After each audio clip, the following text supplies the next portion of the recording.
It's making me hungry.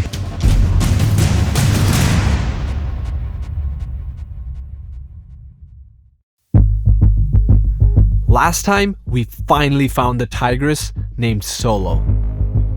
She had made a fresh kill of a somber deer.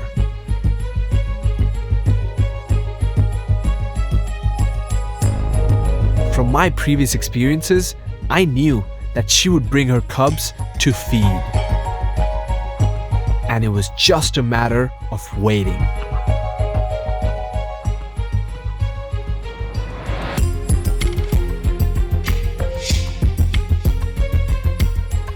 So we waited all day long.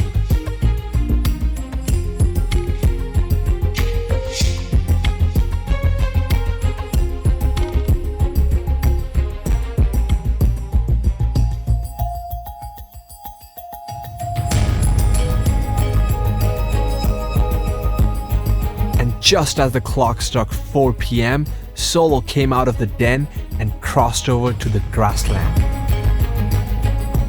I was a little confused because it was still too hot out. Was she going to drink water or to get the cubs?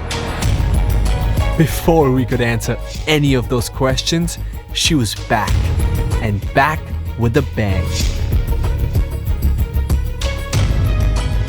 These cubs are just about 6 months old. Here's cub number 1, who is the first to cross over.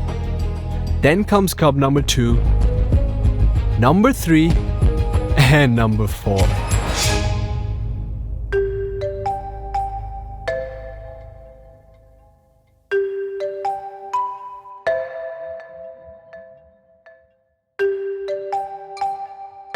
Two of Solo's cubs are clearly more dominant. One of them is a male cub, and he's got some attitude.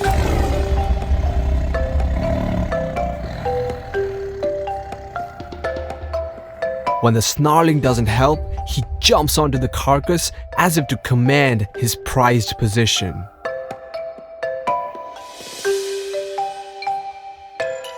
Good thing, he's one adorable commander.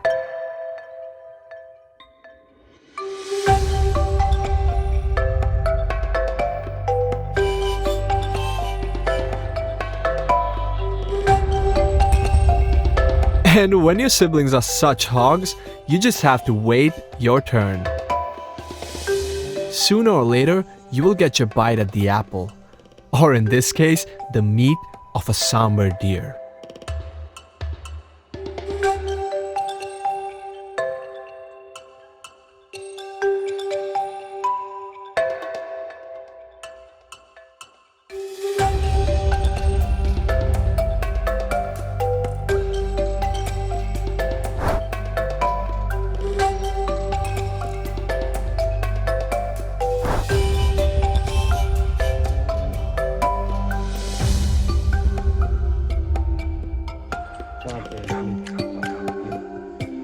It's making me hungry.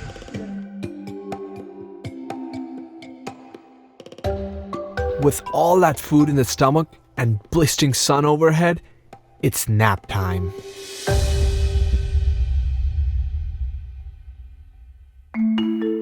Big cats can sleep for up to 16 hours in a day. That's one good way to live. We knew that the family will not be going anywhere in this heat, so we took a break ourselves. The tigers must be sleeping and having a good nap, but we need to be alert, so we're gonna have some coffee.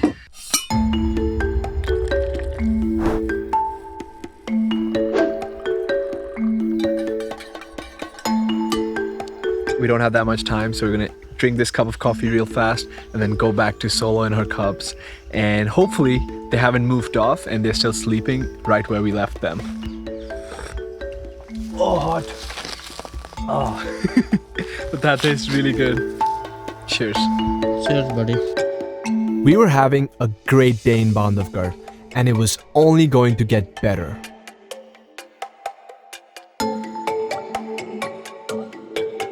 When we found the family again, it was playtime.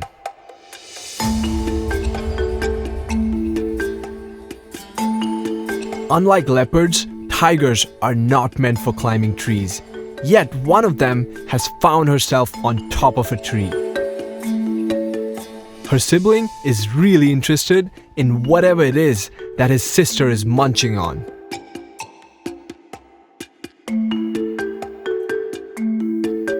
But his sister made it clear that he was not welcome.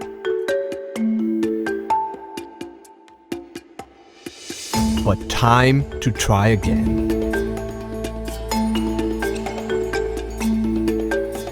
Or never mind.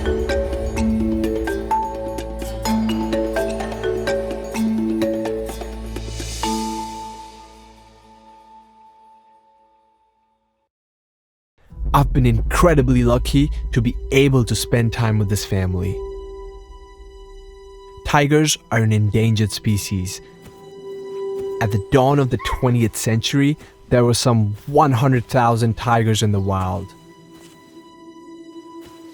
That same number now stands around 3,900 individuals living in scattered locations. That's a 96% decline. A healthy breeding population of tigers is vital for their long-term survival. These cubs represent the future of this troubled species. One day, they will grow up, have their own territories, and maybe cubs of their own. For that to happen, we need inviolate spaces which are preserved and conserved for generations to come. There's no reason why we can't give these cubs a full chance to survive. Tigers have had a very dark and unfortunate past. From poaching for skin, meat, claws, and other tiger parts used to make traditional medicine, to tiger selfies and petting zoos, we humans are the only ones to blame for it.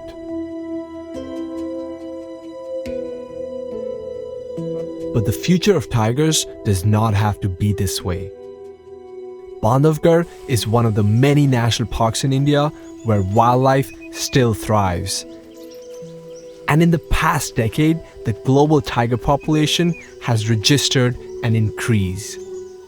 In India itself, as a result of firm conservation efforts led in collaboration with local communities, tigers have rebounded.